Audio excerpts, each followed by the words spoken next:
comenzando como una unidad élite de las Fuerzas Armadas que trabajaban para el Cartel del Golfo. Estamos hablando de los Zetas. Creció como uno de los carteles más poderosos y temidos de México.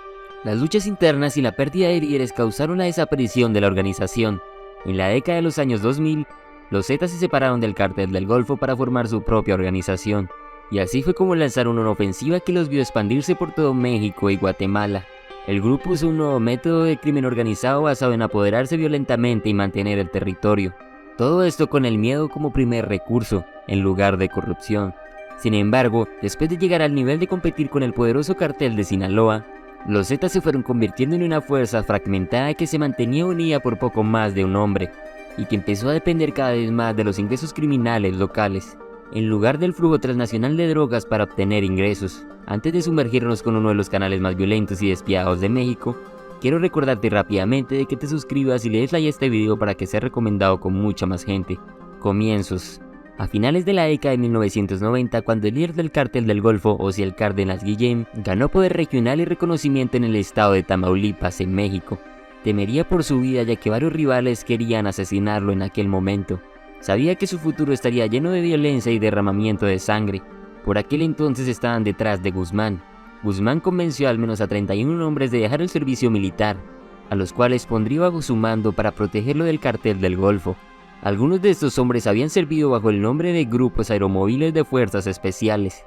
Eran fuerzas especiales mexicanas que habían recibido formación avanzada. En el programa todos estaban equipados para formar un narcoejército paramilitar, todo para proteger y servir al jefe. Aquí fue donde se fundaron los Zetas. Se formó una organización donde cada miembro estaba representado por la Z, la letra junto con un valor numérico. Esto representaba su rango o superioridad. Luego de haber formado el grupo, Guillén explicó las misiones de los Zetas. La primera fase del grupo en la que pudo actuar con normalidad fue desde 1997 hasta 2004. Se definió a sí mismo por dos roles centrales.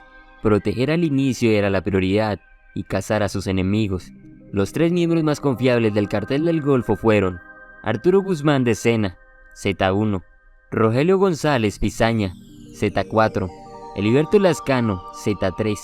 Estos fueron los que lideraron la mayoría de misiones en ciudades y pueblos de Tamaulipas, misiones llevadas a cabo principalmente para ejecutar a miembros rivales. Por estos tiempos el Cartel del Golfo se convertiría en una de las organizaciones de narcotráfico más poderosas. Su territorio se extendía a lo largo del Golfo de México. La capacitación operativa de los Zetas aseguró una alta tasa de éxito operativo a la organización. Así fue como los Zetas empezaron a dejar un sinfín de precedentes. Los operadores de los Zetas creían en la premisa fundamental de las operaciones psicológicas. Si asustas a tu enemigo lo suficiente, podrías derrotarlo sin tener que pelear. El duro entrenamiento militar fue fundamental para el éxito inicial de la organización.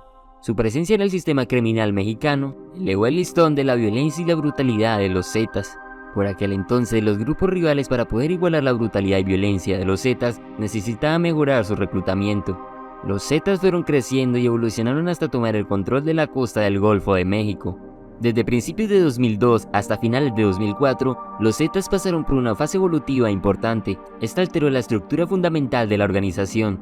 Los militares mexicanos capturaron al contador principal de los Zetas, y el 21 de noviembre de 2002, Arturo Guzmán fue asesinado en un tiroteo con soldados. Y en menos de 4 meses después de la muerte de Arturo Guzmán, el 14 de marzo de 2003, el ejército mexicano aprehendería a Guillén, líder del Cartel del Golfo. Aquí es donde su hermano Antonio Cárdenas Guillén empezó a llenar el vacío dejado por su ausencia. Después de la muerte de Arturo Guzmán en noviembre del 2002, Calín sería el que acompañaría a Guillén para hacerse cargo de la organización, pero este sería aprehendido en octubre del 2004. Es aquí entonces donde la organización se colocó sobre los hombros de Heriberto Lescano, el Z3, quien se había ganado varios otros apodos, incluido el Verdugo. Este apodo se lo ganó a través de sus actos de violencia y frío cálculo para las misiones. Los Zetas entrarían en su segunda fase de desarrollo, fase que duró hasta enero del 2010. Con Lascano en el poder y los demás en la cárcel, varias cosas cambiaron. Divorcio del Cartel del Golfo.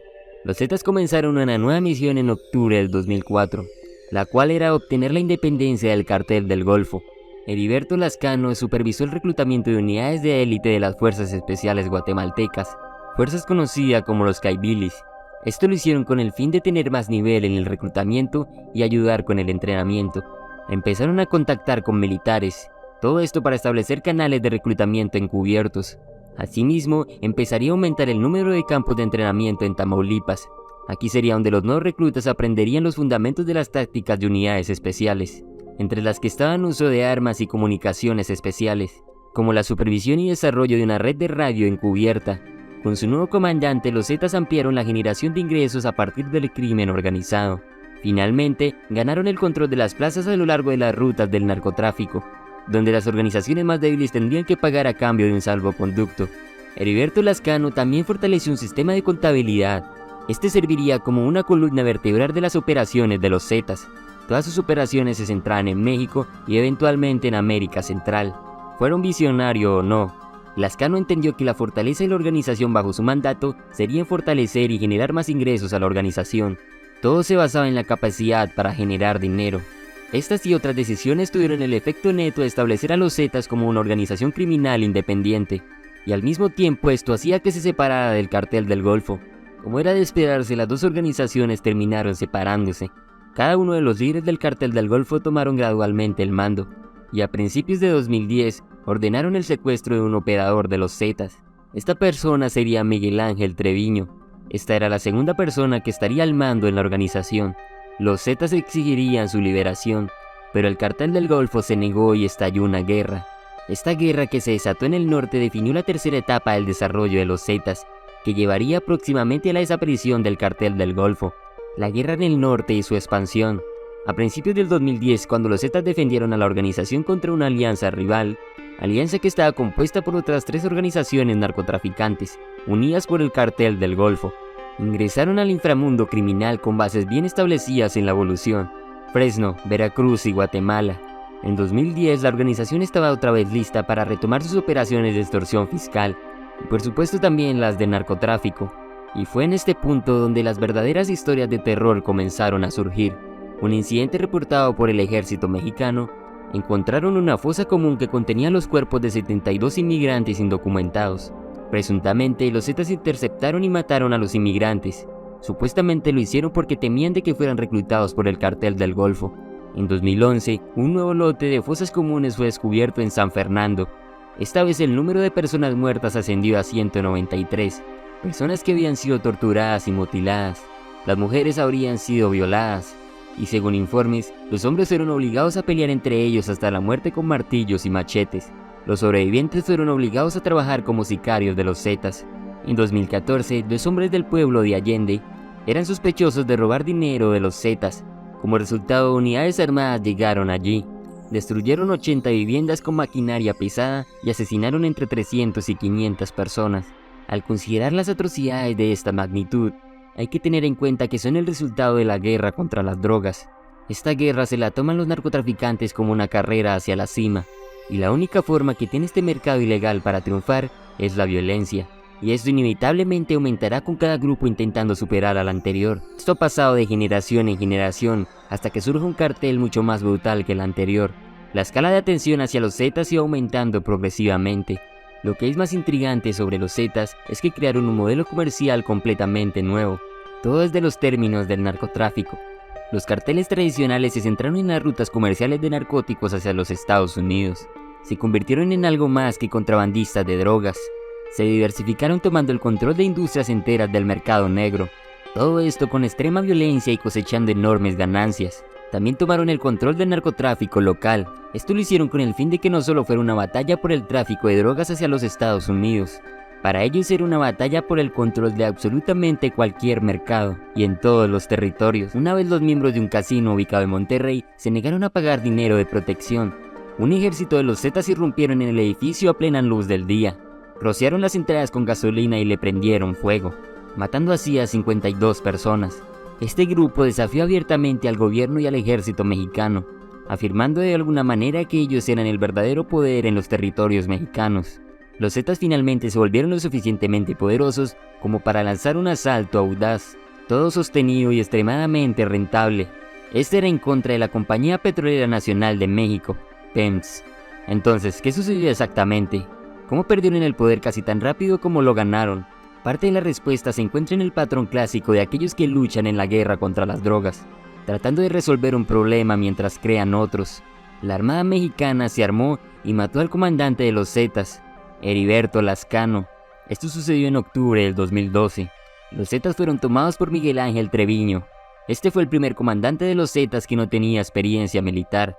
Era un traficante de drogas que había ascendido de rango siendo brutal y despiadado. Sin embargo, esto marcó un cambio en los Zetas. Estarían creciendo muy rápido y a la vez sus enemigos. Tuvieron que empezar a llenar sus filas con pandilleros callejeros. Elegían gente al azar y esto hacía que se perdiera calidad militar. La disciplina que los había hecho distinguir anteriormente se estaba perdiendo. A medida de que la disciplina se deterioró, una facción comenzó a pelear contra otra. Nada de esto disminuyó la intensidad de la violencia. Las drogas continuaron fluyendo cuando los civiles eran secuestrados y extorsionados. Y además también muchos morían en el fuego cruzado. El caso es muy similar como cuando las autoridades asesinan a una figura clave de un cartel. La violencia aumenta, pero fue la propia guerra contra las drogas la que mató a los Zetas. Como una organización criminal unificada, el estatus ya no existe.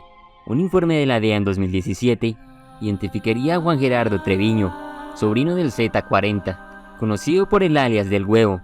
Este sería el máximo líder de un nuevo cartel que surgió con la extinción de los Zetas, Cartel del Noreste. Fue el que durante mucho tiempo sirvió como el líder de la facción del Cartel del Noreste. Sus actividades se basaban en extorsión, secuestro y robo de petróleo. Todo puede ser lucrativo, pero nada puede competir con el narcotráfico en términos de ganancias.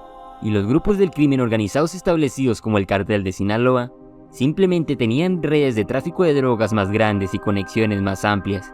Estamos hablando de relaciones internacionales de altos mandos, todo como lo habían sido al inicio los Zetas. Simplemente ahora ya no podían competir con los traficantes establecidos a lo largo del tiempo. En otras palabras, los otros carteles empezaron a imitar la ultraviolencia y el narcoterrorismo de los Zetas. Los métodos y el poder de fuego de los Zetas ahora han sido replicados por carteles más grandes y sobre todo más antiguos, así como también grupos más nuevos, como el famoso cartel de Jalisco Nueva Generación, que en un principio se hacía llamar los Matazetas, pero que ahora mismo opera con una crueldad paramilitar similar. Esto es como la guerra contra las drogas funciona una vez un cartel comienza a volverse inhumano, cuando los actos de decapitaciones sobrepasan los límites a quemarlas vivas. Esto fue demasiado lejos. La carrera armamentista siempre conduce a una violencia cada vez más intensa, y es algo natural. Violencia siempre trae más violencia. Incluso cuando las personas fueron obligadas a quedarse en casa en el 2020, más de 35,000 personas fueron asesinadas. Y aún así en pandemia el negocio no paró. Los narcotraficantes siguieron ganando miles de millones de dólares con cocaína, metanfetamina, heroína y marihuana. Es inevitable que haya otros grupos como los Zetas mientras la guerra contra las drogas continúe. Con esto llegamos al final del video. Recuerda que si el video te gustó puedes darle like para que sea recomendado con mucha más gente y suscribirte al canal para que no te pierdas ninguno de nuestros videos. Todo esto lo hizo para protegerse del recién fundado cartel de los Zetas.